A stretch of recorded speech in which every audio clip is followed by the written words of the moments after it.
드디어 이제 엘리후라고 하는 인물이 등장하게 됩니다. 욥을 향하여서 권면하였던 이 세 친구와 욥은 사실상 서로의 의견이 좁혀지지 아니하고 계속해서 평행선을 달리고 있을 뿐이었죠.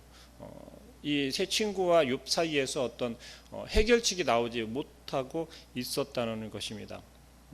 우리가 잘 알고 있는 거 아닙니까? 욥의 세 친구들은 계속해서 자기 자신들의 의견을 욥에게 이야기하고 있었고, 욥도 또한 자기 자신이 어떠하다라고 하는 것을 계속해서 반론하고 있었고, 이 세 친구의 의견에 대해서 자기 자신을 변론하고 있었습니다. 이때 등장한 인물이 이제 엘리후라고 하는 인물입니다. 어떤 사람인지는 우리가 함께 읽은 본문 말씀 1절에서부터 이야기하고 있습니다. 누구라고? 람 족속 부스 사람 바라겔의 아들 엘리후라고 자기 자신을 소개하고 있습니다. 그런데 이 엘리후가 이야기를 하기 시작한 것은 어느 때이냐면 1절에서 이야기한 바와 마찬가지로 그 세 사람이 말을 그치니라는 거예요. 더 이상 이 세 친구가 이제 욥에 대해서 무엇라고 권면하지 아니하는 때라는 것입니다. 말하는 바와 같이 엘리후는 욥의 세 친구가 변론하는 그 자리에 함께 있었다는 것을 우리는 알 수 있습니다. 그런데 이제 엘리후가 등장하게 되는 것은 사실상 욥의 세 친구가 더 이상 권면하는 것을 그치니라고 이야기하고 있지만 그 사이에서 제가 뭐라고 말씀드렸죠? 욥과 이 세 친구는 어떤 차이를 내지 못하고 평행선을 달리고 있는 그 상태라는 것이죠. 그 가운데 이제 엘리후가 등장을 하여서 말하기 시작하는 것은 사뭇 우리가 어떤 분쟁거리가 되거나 논쟁을 하고 있는 그 사이에 누가 끼어들어서 그 상황을 중재하는, 정리하려고 하는 그러한 모습처럼 등장하고 있다는 것입니다. 그리고 이제 37장까지, 오늘 32장부터 37장까지에 걸쳐서 엘리후는 한 3번 정도, 3차례에 걸쳐서 이 욥과 이 세 친구 사이 속에서 논쟁이 되고 있는, 이야기하고 있는 것을 좀 정리하려고 시도를 합니다. 그런데 엘리후가 먼저 이야기하는 것은 나서서 이야기하기 시작한다라는 것, 내가 이제 드디어 참지 못하고 이야기를 하는 것에 대한 중간 정리를, 교통 정리를 하는 그러한 모습으로 나서게 되는 동기에 대해서 이야기하게 됩니다. 그것이 우리가 함께 읽은 이제 32장의 내용이 되겠습니다. 우리가 삶을 살아가면서 사실은 이러한 경우를 굉장히 많이 경험하게 됩니다.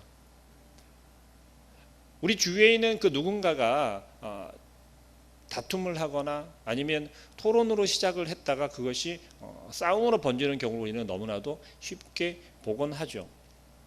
그럴 때 그 중간에서 누군가가 그것을 좀 중재해 줬으면 좋겠는데, 교통정리를 좀 해 주었으면 좋겠는데, 좀 그것이 더 크게 큰 싸움으로 번지지 아니하도록 좀 해 주었으면 좋겠는데 라고 생각은 하지만 사실상 나서는 사람은 그렇게 쉽게 볼 수가 없습니다. 그 이유가 무엇일까요? 어느 한편을 들 수 없기 때문에 그럴 것입니다. 지금 엘리후가 잠자코 있다가 이제 이야기하기 시작하는 그 이유에 대해서도 엘리후가 직접 언급을 하고 있다는 것이죠. 그것은 무엇입니까? 엘리후가 그들보다도 나이가 어리다라는 것입니다. 사실 이 상황에 대해서는 우리가 너무나도 피부에 와닿지 않습니까? 어른들이 이야기하는데 감히 어린 녀석이 끼어들어? 라는 것이 우리가 보편적으로 알고 있는 보편적인 문화의 모습이라는 것이죠. 그렇기에 엘리후는 지금까지 잠자코 그냥 지켜만 보고 있었다는 것입니다. 그런데 굉장히 놀라운 이야기를 합니다. 이 엘리후가 중재자로 나설 때 어떤 기준으로, 어떤 중심으로 중재자를 자처하고 나서냐면 8절 말씀에 이러한 이야기를 합니다. 사람의 속에는 영이 있고 전능자의 숨결이 사람에게 깨달음을 주시나니 라고 이야기를 하고 있습니다. 도대체 이 엘리후라고 하는 사람은 어떤 사람일까요? 이 엘리후라고 하는 사람은 사실 그 이름이 이런 뜻이 있어요. 그는 나의 하나님이라고 하는 이름의 뜻을 가지고 있다고 합니다. 이때 당시 고대 때에는 이름을 지을 때 그냥 짓는 것이 아니다라고 제가 언제 한번 말씀을 드린 적이 있습니다. 뭐 지금도 마찬가지 아닙니까? 우리가 자녀들의 이름을 지을 때 예전에는 정말 먹고 살기 힘들고 자녀가 태어났을 때 정말 생명부지만 한다면, 살아있기만 한다면, 잘 살아갈 수만 있다면 이라고 하는 의미에서 이름을 많이 지었다라는 거죠. 엊그저께 우리 차철순 장로님, 차정실 집사에게도 이제 아이가 생겼습니다. 아직 무엇라고 이름을 지었는지는 제가 이렇게 여쭤보지는 못했어요. 그런데 분명 그 아이를 향하여서 이름을 지을 때 의미를 가지고 아마 지을 거라는 것이지요. 그런데 이 엘리후가 가지고 있는 이름의 뜻처럼 그는 나의 하나님이라고 하는 이름을 가지고 있는 것처럼 이 엘리후라는 사람 역시 하나님과 동행하고 하나님을 신실하게 섬기는 사람이었다라는 것은 우리가 미루어 짐작할 수 있다는 것이죠. 여호와 하나님을 나의 하나님으로 삼는 참 신앙을 가지고 있는 그러한 인물이었다는 것입니다. 그렇기 때문에 이 엘리후는 오직 여호와 하나님을 통해서만 참 지식을, 완전한 지식을 얻을 수 있다라고 하는 사실을 알고 있었다라는 것이에요. 참 지혜라고 하는 것, 그 근원은 어디에서부터 오는 것일까요? 우리 믿는 사람들은 잘 알고 있는 것처럼 오직 하나님으로부터, 하나님의 그 섭리 가운데 오는 지혜, 그것이 우리에게 참 지혜라는 것이죠. 근데 그것을 누구를 통해서 우리가 알 수 있을까요? 그것은 엘리후가 간접적으로 이야기하는 것처럼 우리 안에 있는 성령님을 통해서만 우리에게 주어질 수 있다는 것입니다. 그렇게 생각할 때 이 중재자라고 하는, 중간에서 교통정리를 하는 사람은 어떤 사람이어야 하겠습니까? 바로 성령님의 역사하심을 통하여서 하나님이 주시는 그 지혜로 충만한 사람이 중재하는 것이 가장 바람직하고, 혹은 비록 그렇지 못하다 하더라도 그 성령님께서 주실 지혜를 구하며 중재자를 자청해야 한다는 것입니다. 지금 32장을 시작하는 이 상황 가운데 지난 시간에 우리 함께 묵상했던 것은 무엇입니까? 욥이 이제 가장 마지막으로 엘리후가 등장하기 이전에 마지막으로 자기 자신을 변론했다라고 말씀을 드렸습니다. 자, 여러분, 우리가 세상 법정도 있지만 우리가 신앙 가운데서도 법정이 있다라는 것 우리가 잘 알고 있을 거예요. 여러분은 이러한 상황 가운데 처했다라고 하면 과연 어떤 모습으로, 어떤 마음으로, 어떤 중재자의 모습으로 그 중간에서 교통정리를 하시겠습니까? 한쪽 말만 듣고서는 사실 그것을 정의할 수 없다는 것이죠. 그냥 우리 표현으로 그 편을 들 수 없다라는 것입니다. 엘리후가 계속해서 이제 오늘 32장 읽지는 않았지만 그 이하의 말씀들에서도 바라보면 엘리후의 말이 시작하는 것은 하나님은 당신께서 사람의 요구에 즉시 응답하도록 강요받으시는 분이 아니라는 것을 이야기합니다. 누구를 향하면서 이야기하는 것 같아요? 바로 욥을 향하여서 이야기하고 있다는 것이죠. 또 간접적으로는 이 욥의 세 친구들을 향하여서 조금은 뉘앙스가 어떻게 말을 하느냐에 따라서 달라질 수 있지만 이 세 친구를 향하여서도 어리석게 욥을 향하여서 권면하고 있다라는 것을 이야기하는 것입니다. 여러분 진정으로 우리가 처해 있는 어려움 속에서 지혜를 구할 때, 그것을 헤쳐나아갈 방법을 구할 때 어떤 마음으로 구하십니까? 누구를 의지하며 구하십니까? 세상의 방법입니까? 세상에서 나에게 힘을 줄 수 있는 그러한 그 누군가 혹은 그 어떤 것을 구하십니까? 또 반대로 우리가 권면하며 우리가 위로한다라고 할 때 어떤 것을 통하여서 위로하거나 권면하십니까? 세상의 방법을 먼저 가르쳐 주십니까? 세상의 힘을 먼저 전해주려 하십니까? 세상의 능력을 먼저 우선으로 도와주십니까? 엘리후가 이야기하는 바는 이렇습니다. 뭐라고 이야기합니까? 모든 것이 하나님을 향하여서 반드시 구해야 한다라는 것이에요. 그런데 그 중심이 어디에 있어야 하냐면 반드시 하나님께서 우리가 구할 때 부르짖을 때 응답하셔야만 합니다가 아니라는 거예요. 우리가 원할 때 하나님께서는 반드시 응답해 주셔야 하고 우리가 원할 때 우리가 필요할 때 하나님께서는 반드시 그것을 이루어 주셔야 한다라고 말하는 것이 아니라는 것입니다. 그러면 무엇을 이야기할까요? 그것은 바로 하나님의 주권 가운데서 하나님께서 원하시는 그 시간에 또 하나님께서 원하시는 방법대로 응답하시기를 구하라는 것입니다. 우리는 얼마나 조급합니까? 지금 당장 우리 눈앞에 보여지는 것이 이것이 어떻게 해결되지 아니하면 우리가 넘어질 것 같고 우리 손에 있는 것을 빼앗길 것 같고 우리 마음에 큰 상처를 받을 것처럼 여겨지시고 또 느껴지지 않으십니까? 혹은 그러한 상황까지 가는 경우도 종종 보게 되지요. 그럴 때 우리가 어떻게 하시나요? 기도하기보다는 세상으로 나아가고 하나님을 의지하기보다는 세상을 더 의지하고 그러한 것이 우리의 연약한 믿음이라고 말합니다. 우리가 함께 읽지는 않았지만 21절 말씀에 이렇게 이야기합니다. 나는 결코, 우리가 함께 읽어볼까요? 나는 결코 사람의 낯을 보지 아니하며 사람에게 영광을 돌리지 아니하리니 라고 말하고 있습니다. 엘리후가 그들을 향하여서 권면하고 이제부터 이야기할 것이 누구에게라는 것이에요? 사람을 보지 않는다라는 거예요. 내가 당신들에게 나이가 어리기 때문에 좋은 말만 할 것이 아니라는 거예요. 내가 어리석지 않지만 내가 누군가에게 내가 여러분에게 욥에게 권면하고 이 상황을 정리한다라고 할지라도 사람들이 와 너 대단하다 너 훌륭하다라는 소리를 듣고자 하는 것이 아니라는 거예요. 그렇다면 그 중심이 어디에 있다는 것입니까? 바로 하나님께 있다라는 것입니다. 사도 바울은 갈라디아 교회에 쓰는 편지에서도 이와 같은 이야기를 합니다.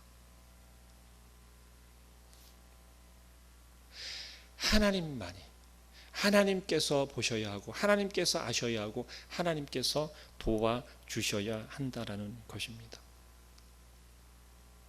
이때 특별히 구하는 것은 무엇입니까? 하나님의 지혜입니다. 하나님께서 주시는 지혜.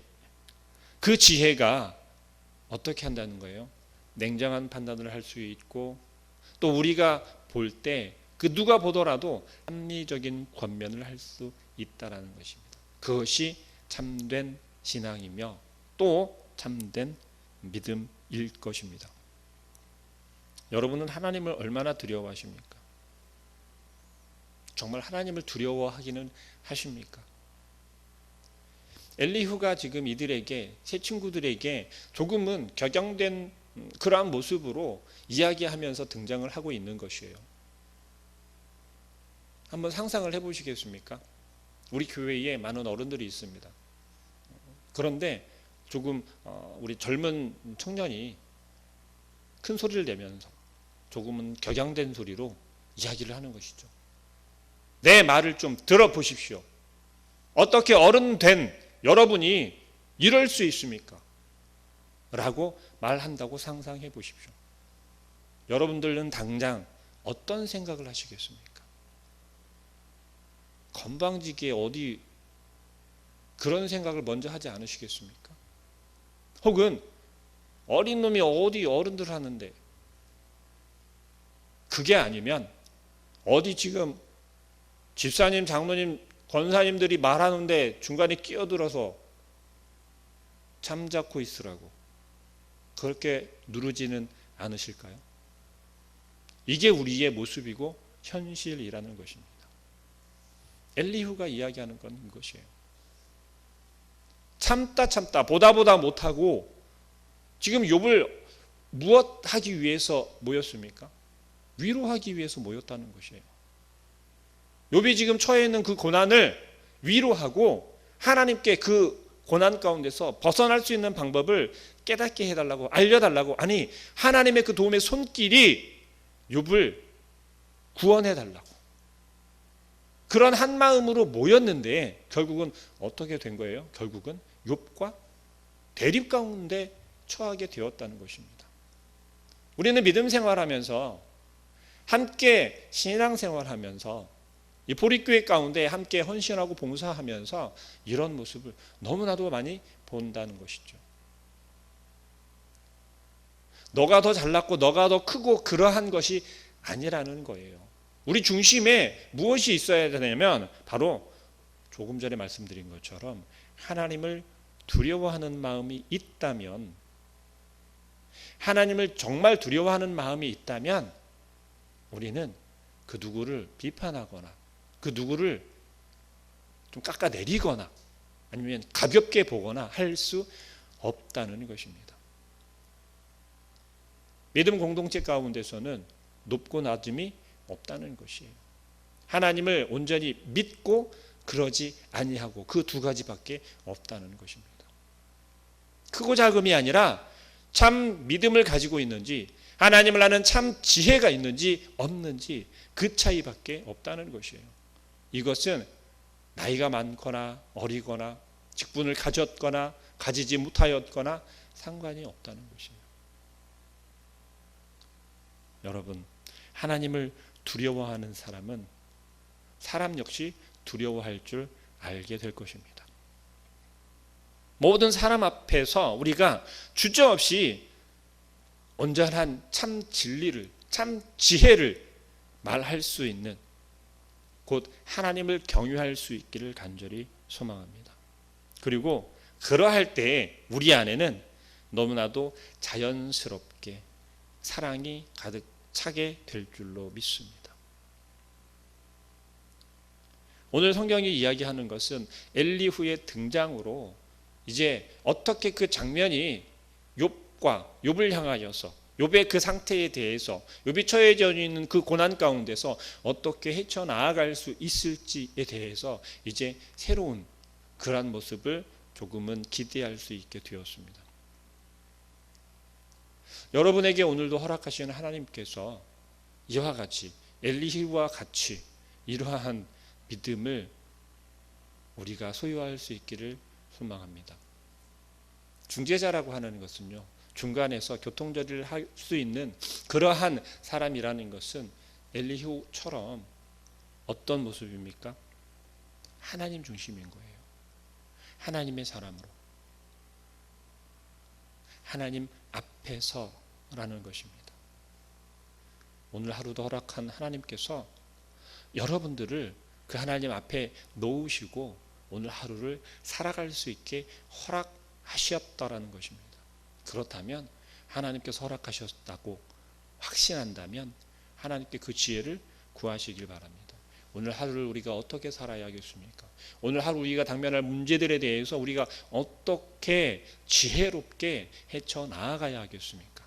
오늘 우리 앞에 놓여져 있는 그 수많은 문제들을 우리가 어떻게 해결해야 하겠습니까? 세상적인 방법으로 충분히 해결할 수 있지만 그것이 하나님이 원하시는 것이고 또 하나님께서 진정으로 우리에게 허락한 문제이고 또 넘어야 할 것들인지를 진지하게 고민하시고 하나님께 그 지혜를, 그 방법을 구할 수 있기를 간절히 축복합니다.